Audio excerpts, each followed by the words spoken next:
കുടിവെള്ള പദ്ധതി നടപ്പാക്കാൻ ഉദ്യോഗസ്ഥർ തയ്യാറാക്കാത്തതിനാൽ ദുരിതത്തിലായിരിക്കുകയാണ് വയനാട് പടിഞ്ഞാറത്തറ പഞ്ചായത്തിലെ വരട്ടിയാൽക്കുന്ന് ST ഉന്നതിയിലുള്ളവർ. ജൽജീവൻ മിഷൻ പദ്ധതി വരുന്നുണ്ടെന്ന് പറഞ്ഞ് കുടിവെള്ള പദ്ധതി നടപ്പാക്കിയില്ലെന്നാണ് പരാതി.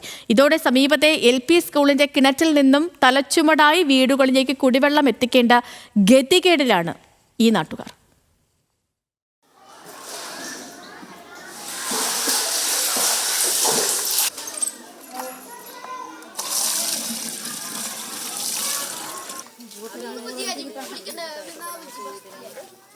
വർഷങ്ങളായി വരട്ടിയാൽക്കുന്ന് നദിയിലെ കാഴ്ചയിതാണ്. ദിവസവും കുട്ടികളും മുതിർന്നവരും കുടിവെള്ളം ചുമന്ന് വീട്ടിലേക്കെത്തിക്കണം. റോഡിന് സമീപത്താണ് ഉന്നതിയെങ്കിലും ഈ ദുരിതത്തിന് അറുതിയായിട്ടില്ല. ദൂരെല്ലാം നടക്കണോ, മഴയത്തും കാറ്റത്തും എല്ലാം വെള്ളം കൊണ്ടുപോകണം. സർക്കാരിന്റെ പദ്ധതിയൊന്നുമില്ലേ? ഇല്ല, ഇതുവരെ വെള്ളം കിട്ടിയിട്ടില്ല. ഇല്ല, എന്നും തന്നെയാണ്. എന്നും ഇങ്ങനെ തന്നെ. ഭയങ്കര ബുദ്ധിമുട്ടാണ്. ഭയങ്കര ബുദ്ധിമുട്ടാ. എത്ര വട്ടം നടക്കുന്ന ഒരു ദിവസം?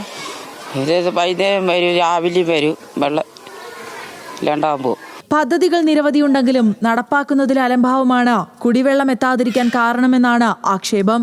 MLA ഫണ്ടും MP ഫണ്ടും ഉപയോഗിച്ച് 33 ലക്ഷം രൂപയുടെ പദ്ധതി നടപ്പാക്കാൻ ഉദ്ദേശിച്ചിരുന്നെങ്കിലും ജൽജീവൻ മിഷന്റെ പദ്ധതി വരുന്നുണ്ടെന്ന് പറഞ്ഞ ഉദ്യോഗസ്ഥർ അത് മുടക്കി. ജൽജീവൻ മിഷന്റെ പദ്ധതി അടുത്തൊന്നും നടപ്പാകുന്നതായും പറയുന്നില്ല. ഇതോടെ കുടിവെള്ളത്തിനായി വരട്ടിയാൽക്കുന്ന് ഉന്നതിയിലെ കുടുംബങ്ങൾക്ക് സമീപത്തെ സ്കൂൾ കിണർ ആശ്രയിക്കേണ്ട ഗതിയാണ്.